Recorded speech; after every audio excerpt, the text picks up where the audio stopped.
Bom, e nesse período de pandemia, gente, houve um registro do aumento de automedicação e venda de medicamentos em farmácias. Até por isso, o Conselho Regional de Farmácia lançou uma campanha de uso racional da medicação. E sobre isso a gente vai conversar agora com o delegado do Conselho Regional de Farmácia, o Anderson José de Almeida. Ele está aqui no Skype comigo. Anderson, tudo bem? Me ouve? Sim, ouço sim. Ah, Bom dia a legal, todos. Anderson. Então fala pra gente como é essa campanha de conscientização do uso racional de medicamentos. Sim, na verdade, o dia 5 de maio se comemora o Dia do Uso Racional de Medicamentos e todo ano o Conselho faz essa semana, né, do uso racional de medicamentos, preocupado com essa questão do uso correto de medicamentos, né? A gente sabe que o medicamento ele é um insumo importante para a população, tanto para prevenir ou para curar algumas doenças ou até para controlar algumas doenças, mas como existe uma frase muito antiga, né, do médico famoso Paracelso, que ele já dizia que a diferença entre o veneno e o remédio é a dose. Então, se a gente não tomar o medicamento corretamente, na dose adequada, no período desejado, como o medicamento é seguro, as pessoas, além delas não conseguirem prevenir ou controlar a doença ou curar a doença, elas podem ter outros riscos para a sua saúde. Então, é muito importante que esse medicamento ele tenha esse uso seguro, esse uso racional. Legal. Anderson, fala para mim, nesse período aí de pandemia, o pessoal tudo preocupado com o coronavírus, com gripe, houve registro de aumento de venda de medicamentos e qual que é o risco da automedicação, a pessoa por conta própria ir na farmácia comprar, sei lá, desde um analgésico até um antitérmico, como que o Conselho de Farmácia lida com isso? Sim, sim. Não, teve uma pesquisa no estado de São Paulo, né? Uma comparação dos 3 primeiros trimestres de 2019 com 2020, que houve aumento de alguns medicamentos e algumas vitaminas, né, que foram observados, e muito isso está ligado, né, relacionado a algumas notícias, né, que veicularam que esses medicamentos poderiam prevenir ou então até curar, né, a Covid-19, essa pandemia aí, gente, que tá passando, né? Então, o que a gente orienta é para que as pessoas não entrem em pânico, né? E que muitas vezes essas notícias não são falsas, ou então são alguns estudos que ainda estão em curso, mas eles não foram concluídos, então não se automedique, né? Não veja essas notícias e corram direto para a farmácia para comprar esse medicamento ou para usar essas vitaminas, então sempre procure na farmácia o farmacêutico, que é o profissional ali habilitado, que pode dar todas essas orientações, né? As vitaminas, por exemplo, a gente teve nesses 3 primeiros meses, comparados a 2019, um aumento do uso de vitamina C de 198%, quase 200% aí do aumento desse uso. É importante lembrar que a vitamina C e outras vitaminas também, e alguns sais minerais são importantes na ajuda do fortalecimento do sistema imunológico. Mas vitaminas e sais minerais a gente tem que repor no organismo, ou seja, usar quando a gente tem um déficit, uma quantidade menor do que realmente tinha necessário. Se a gente tomar esses medicamentos quando a dosagem um pouco mais alta, né, ou por um período mais prolongado, a gente pode estar sobrecarregando alguns órgãos do nosso corpo, né? E pode levar à falência ou pode levar a um problema futuro. Ou então um paciente que é idoso, ou um paciente que tem uma patologia, uma doença específica de rim e de fígado, e tomando altas dosagens, isso pode prejudicar a saúde. Fora alguns efeitos indesejáveis que a dosagem ou o tempo prolongado de medicamento pode causar se esse paciente estiver usando de forma irracional esses medicamentos. Ô Anderson, acho que é importante ressaltar que não existe nenhum remédio para tratamento ou até para evitar o coronavírus, né? Se falou muito há um tempo atrás da tal da cloroquina, hidroxicloroquina, depois falou-se de vermífugos, etc. Queria que você falasse um pouquinho disso. Não existe nenhum remédio conhecido contra essa doença, né? Isso, exatamente.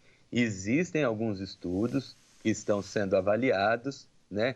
Estudos in vitro, né? Ou seja, que não é um estudo que quando o paciente toma o medicamento deu alguma ação, mas assim, não é nada comprovado. Esses estudos são muito fracos ainda para a gente confirmar que esse medicamento ele é eficaz ou não, né? Existem alguns estudos em vivo, mas ainda são estudos pouco confiáveis ainda. A gente diz pouco confiáveis porque ainda não tem dados muito robustos que fala que realmente ele tenha essa eficácia. E a gente sabe também que esses medicamentos, apesar de eles serem usados por um tempo já considerável pela população, principalmente para as pessoas que têm lúpus, né? As pessoas que têm casos de malária em região endêmica, então ele já tem uma segurança conhecida, mas eles também apresentam muitos efeitos colaterais. E esses efeitos colaterais, eles podem ser inclusive até irreversíveis. Eles podem, por exemplo, dar arritmia no coração, ou seja, o coração não batendo da maneira correta, ele pode causar problemas de visão, que isso pode ser irreversível e a pessoa ter essa sequela para o resto da vida. Então, assim, claro que hoje já existem alguns protocolos para alguns casos de Covid, que alguns hospitais estão tentando fazer o uso disso, mas isso é um uso todo controlado, que tem uma equipe de saúde que está acompanhando esse paciente para ver se ele tem algum problema relacionado a esse medicamento e se tiver, suspende. Mas assim, a gente orienta para as pessoas não procurarem as farmácias e comprarem esses medicamentos sem ter uma indicação, né? Sem ter uma receita médica, para que não use esse medicamento desenfreado, porque pode causar problema. E tem uma questão também, que realmente as pessoas que precisam, para aquelas doenças que a gente já conhece, que é o lúpus e a malária que realmente precisa, as pessoas às vezes não estão encontrando esses medicamentos para comprar, porque acabou os estoques. É claro que agora teve uma nova regulamentação disso, então os estoques também já se regularizaram nas farmácias e as pessoas que realmente precisam estão conseguindo. Então é muito importante ter todas essas informações, né? E sempre procurar essa orientação do profissional farmacêutico na farmácia. Maravilha. Ô Anderson, enquanto farmacêutico aí que estuda, claro, os fármacos, os remédios, com o CRF, tem alguma previsão de quando a gente pode ter um medicamento eficiente com retroviral, algum medicamento eficiente contra o corona ou até mesmo uma vacina? Dá para fazer alguma previsão?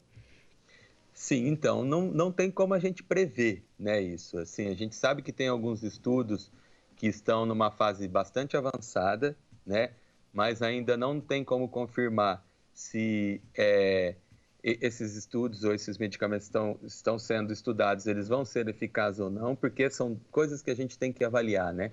Tanto a eficácia desse medicamento como a segurança, né? O custo-benefício, então, de toda essa questão.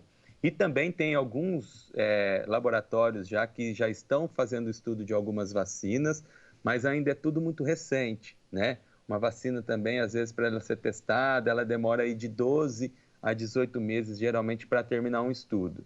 Então, ainda não tem como a gente prevenir, né? A gente sabe que tem muitos pesquisadores, muitos laboratórios aí engajados nesses estudos, né? Então, podemos acelerar o processo, isso é muito importante, mas prever uma cura, né, um medicamento que possa não agravar o quadro, ou uma cura, ou uma vacina, ainda é muito leviano a gente falar sobre essa previsão.